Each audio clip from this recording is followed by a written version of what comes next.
Okay? Thumbs up. Good. Okay, my name is Phillip Weiss, and I want to welcome everybody to the stage reading of The Spear. Notice what I have, a spear, right? It's actually plastic. Okay, and if you can be so kind, if you have a cell phone,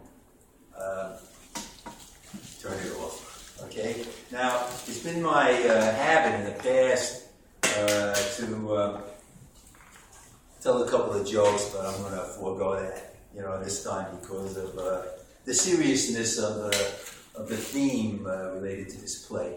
Okay, I think it's inappropriate to tell jokes, while I'm holding a spear.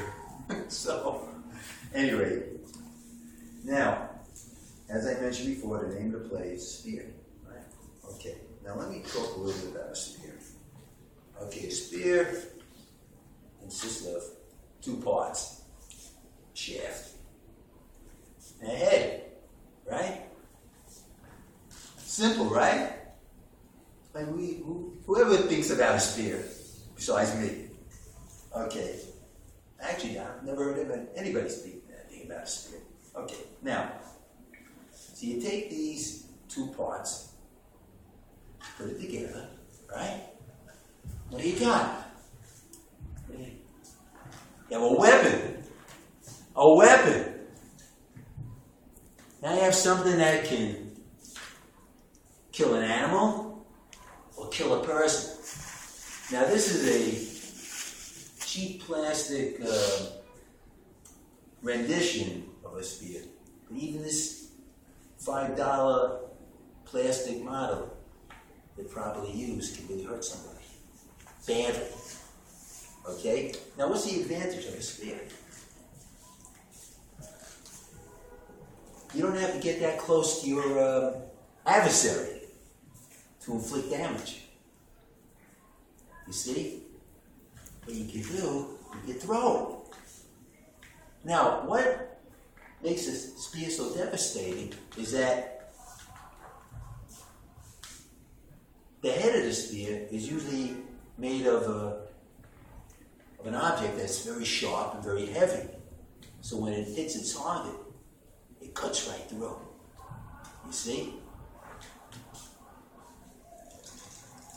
Now, as you see, today, there are companies that manufacture spears. There are companies that know how to put together a spear where it's very easy to put the head onto the shaft, right? That's today. We have the technology to do that. We don't even take it for granted, right? There's factories that do this.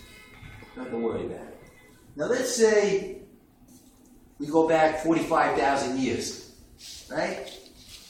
There aren't any factories then, as far as I know. There's no archaeological evidence that suggests that human beings had factories 45,000 years ago. If they did, there's no evidence of it. Maybe they did. Who knows? Who knows what was going on back then? Now, at some point, nobody knew how to marry up the shaft to the head. Somebody had to figure that out. And whoever figured that out, they had a new weapon. They had a weapon that gave them an immediate advantage vis-a-vis other people. Okay? Now, we take this for granted now.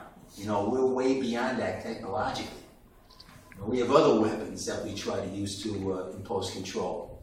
But 45,000 years ago, when somebody figured out how to take this, put it on here, keep it secure, keep it on so it's reusable, they had the most lethal weapon in the world at the time. Okay?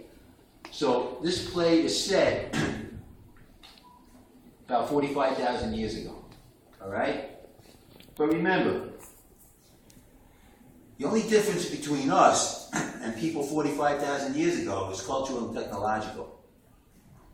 Psychologically and physiologically, we are no different than the people who lived 45,000 years ago. There's no archaeological or or paleontological evidence to suggest the otherwise. Okay? Only difference between us and the caveman is the nearest civilization. It's the only difference. The spear that I took apart so easily, put together again 45,000 years ago, whoever figured out how to do that, they became the dominant power in the world. So, I just wanted to share these few remarks with you, okay? And I really hope that you enjoy the play. By the way, there'll be, even though this play is only about an hour long, it's my policy to have a brief intermission, like half hour or so into the play. Even though, I'm sure you could sit through the entire play, but I always like to give the audience a little bit of a break, So, with that in mind, hope you enjoy the play, and thank you very much, Blaine. You can turn that off now.